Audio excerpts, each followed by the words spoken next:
Troubling news out of Sumner County tonight. 2 elementary school students have tested positive for chickenpox. Our Sarah Allen reports why a vaccination expert says this is happening.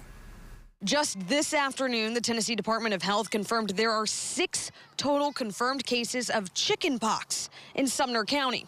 2 of them are students at Howard Elementary, but that's no surprise to pediatric professor at Vanderbilt, Dr. Joseph Gigante. These cases of chickenpox that we're seeing in Gallatin is almost expected as our vaccination rates in our children continue to decrease. Now, I spoke with quite a few parents throughout today, some of which having very strong opinions surrounding vaccination protocol, as well as how concerned they really were about the chickenpox. But for most of the parents I spoke with in the Howard Elementary pickup line, today was the first time they were hearing chickenpox had actually reached inside of the school.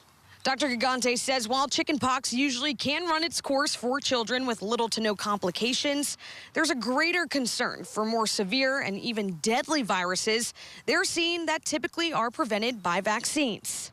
I think the thing that scares us most, we've had a number of cases of meningitis. Now, Sumner County schools also confirming to me that their vaccination requirements align with Tennessee state law, meaning a child has to get 2 required vaccinations for chickenpox, 1 when they're an infant and 1 before they go into kindergarten. At this time, it is unconfirmed if the children who did test positive were vaccinated, as well as the ages of the other 4 cases. In Gallatin, Sarah Allen, WSMV 4.